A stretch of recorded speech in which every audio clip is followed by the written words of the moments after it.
নমস্কার বন্ধুরা, আমি মানি তোমাদের সামনে নিয়ে চলে এসেছি আবার একটা নতুন ভিডিও।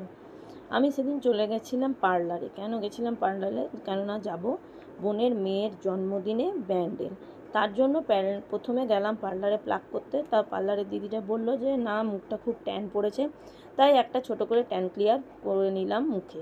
তারপর রাতের বেলায় খাওয়া দাওয়ার পর এই যে সব প্যাকিং শুরু করে দিলাম। আমরা ওই যাওয়ার আগের দিনই সব জায়গায় প্যাকিং করতে হয়, এতই করে টাইম হয় না। তারপরে শুয়ে পড়েছিলাম 12টা 15-তে, উঠেছি 4টে 10 বাজছে তখন।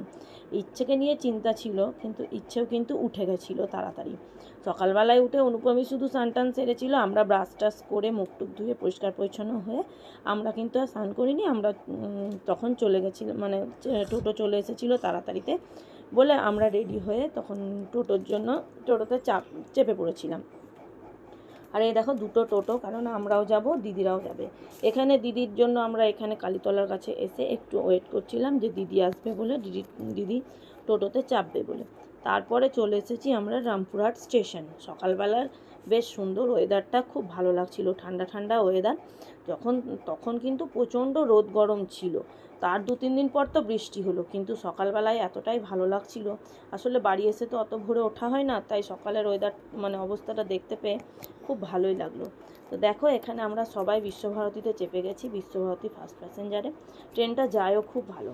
আমাদের এখানে বিশ্বভারতী ছেড়েছিল 5টা 10-এ, আর ব্যান্ডেল পৌঁছে গেছিলো 9টা 10 নাগাদ। তো এই দেখো আমরা এখন ট্রেনে যাচ্ছি, সবারই মুখে ঘুমের চোখ মুখে সব ঘুম লেগে আছে। কেউ ঘুমাচ্ছিল, কেউ চা খাচ্ছিল। তারপরে ঘুমটা ছাড়াবার জন্য সবাই চা খেয়েছিল। আমি চা যেহেতু খাই না, তার জন্য আমি বসেছি। এখানে এই যে এমনি খুব ভালো গান বাজাচ্ছি।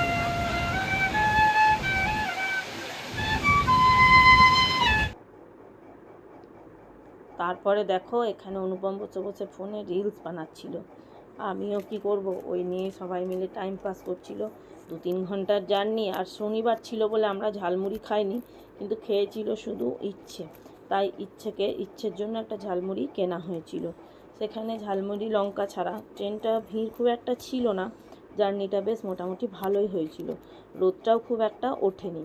এই দেখো আমরা ব্যান্ডেলে এবার নামবো, তার জন্য অভ্র আর বুতুন হচ্ছে আমার দিদির ছেলে, তারা দুজনে মিলে ব্যাগগুলো নামাচ্ছে। আর এখানে অনুপম দেখো একটু মজা করছে যে হ্যাঁ এবার নামবো। যাই হোক, আমাদের এবার নামার টাইম চলে এসেছে। আমরা গেটের কাছে সবাই এসে দাঁড়িয়ে পড়েছি।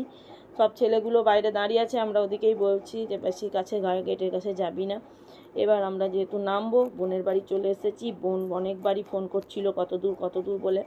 এই যে আমরা ব্যান্ডেল স্টেশনে জংশনে নেমে গেছি। ব্যান্ডেলে নেমেছি তখন 9টা 10-15 বাজে, কিন্তু খুব একটা গরম ছিল না। তারপরে এই যে অভ্র ব্যাগটা মাথায় তুলেছে, এই নিয়েও একটু হাসি মজা করছিলাম। তারপরে আমরা বাইরে চলে এলাম।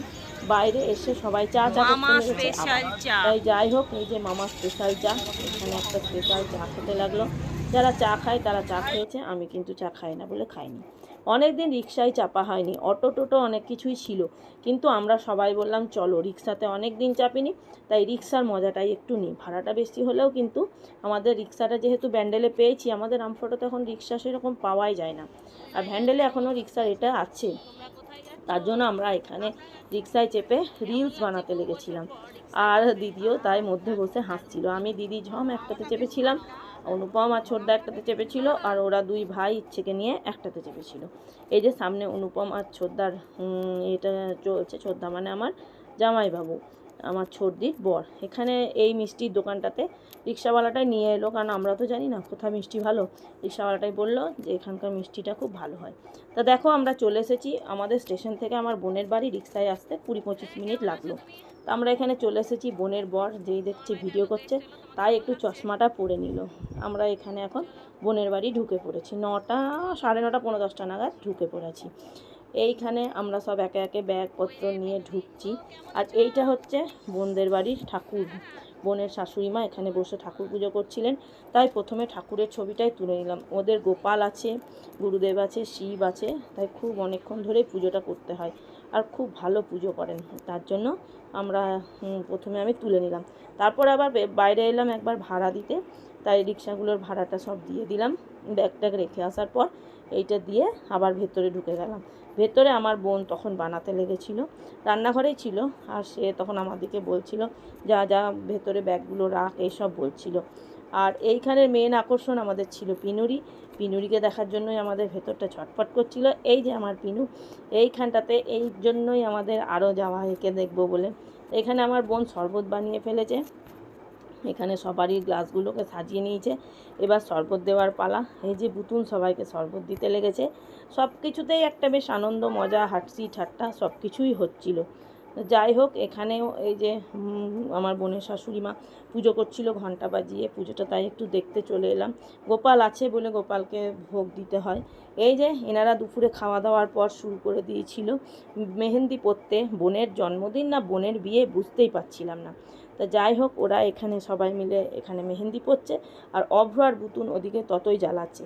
আর পিনু তো এখানে খুব মজাতেই আছে, এত লোক দেখেছে মামার বাড়ির, এত দাদা দিদি মাসি মেসো, পিনুর যেন আনন্দটা আর মানে ধরে রাখতে পারছে না।